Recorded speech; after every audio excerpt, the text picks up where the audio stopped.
মাথা কাটা রাক্ষস। অনেক দিন আগের কথা, এক গ্রামে এক সুন্দর রাজা ছিল। তার ভুলের কারণে এক রাক্ষস তার মাথা কেটে নিয়ে যায়। আজকে আমরা সেই মাথা কাটা রাক্ষসের গল্প শুনতে চলেছি। ও দাদু, একটা গল্প বলো না, শুনবো। আচ্ছা শোন তাহলে। এই গ্রামে এক সময় এক ভয়ঙ্কর রাক্ষস ছিল। রাক্ষসটির নাম ছিল মাথা কাটা রাক্ষস। ওমা, দাদু তুমি আবার ভূতের গল্প শুরু করলে? আরে পাগলি, ভূত বলতে কিছু নেই, তুই ভয় পাস না। ওইসব ভূত টুত বলতে কিছু হয় না। এই কথা বলতেই পাশে থাকা জঙ্গলের ঝোপঝাড় নড়ে উঠল।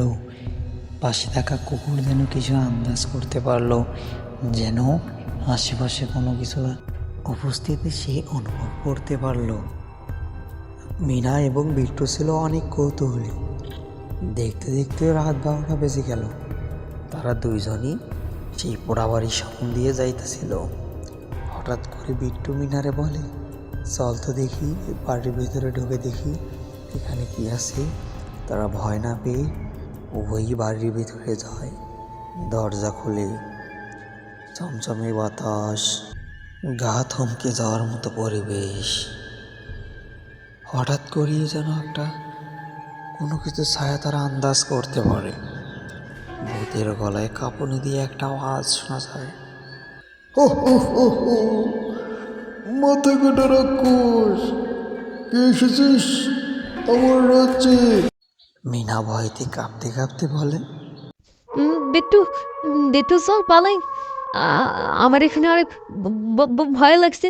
আমরা চল পালাই এখন। তখন বিট্টু বউকে সাহস নিয়ে বলল, কে তুমি? সামনে আসো, আমাদের ভয় দেখাইতেছে কেন?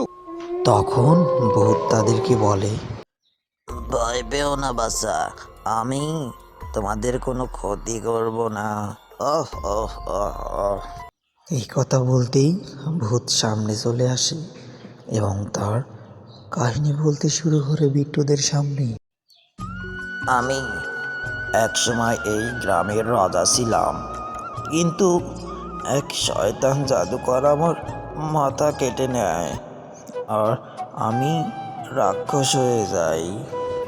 তখন থেকে আমি এই পোড়াবাড়ির ভিতরেই আছি।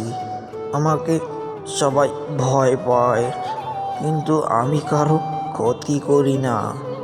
আমার মাথাটা পেলে আমি আবার মুক্ত পেতাম। হঠাৎ করেই মিনার মাথায় সেই দাদুর পুরনো গল্পটা মনে পড়ে এবং মিনা বলতে থাকে, আরে আরে বিট্টু, এক কুয়ার মাঝে তার মাথা রাখা ছিল। দাদু আমাদের এই গল্পটা বলেছিল। তো তোর মনে নাই?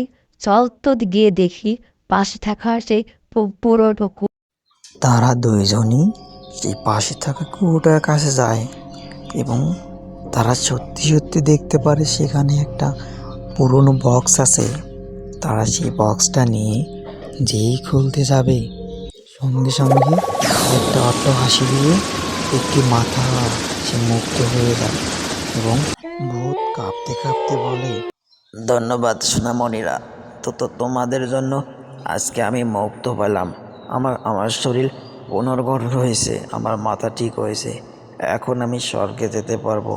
আমি আমি সুখে শান্তিতে থাকতে পারবো। বলো, তোমরা আমার থেকে কি চাও? আমি আমি তোমাদের সব ইচ্ছা পূরণ করব। তখন বিট্টু বলে উঠল, না দাদু, আমরা তোমার কাছ থেকে কিছুই চাই না। আমরা আমরা তোমাকে মুক্তি করতে পারছি, এইটাতেই অনেক আমরা খুশি। তুমি এখন থেকে মুক্ত। মুহূর্তের মধ্যেই সব কিছু স্বাভাবিক হয়ে যায়। ভূতের শরীর স্বাভাবিক হয়ে যায়। সে ধীরে ধীরে আকাশের দিকে উড়ে যায় এবং হেসে বলে, তোমাদের ধন্যবাদ, আমি তোমাদের জন্য মুক্তি পেলাম। হঠাৎ করেই সব কিছু স্বাভাবিক হয়ে যায়। আমি বলেছিলাম তো, সব ভূত খারাপ হয় না। বিট্টু বলি শাক। হ্যাঁ, ভূতের রহস্য অনেক মজা ছিল দাদু। বন্ধুরা, এমনই সব ইন্টারেস্টিং কার্টুন ভৌতিক ভিডিও দেখতে আমাদের চ্যানেলটি সাবস্ক্রাইব করুন।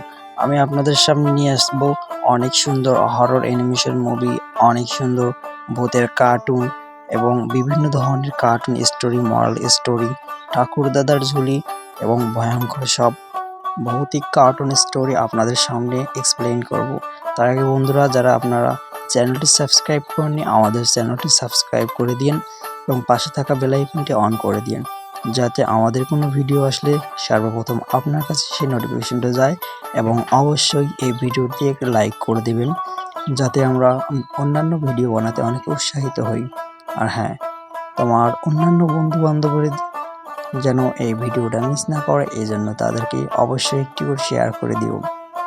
ধন্যবাদ ছোট্ট বন্ধুরা পাশে থাকার জন্য। আমরা নিত্য নতুন প্রতিদিন অন্যান্য ভিডিও নিয়ে আসবো আপনাদের সামনে। দেখা হবে অন্য কোনো ভিডিওতে। থ্যাঙ্কস ফর ওয়াচিং ঠাকুর দাদার ঝোলা।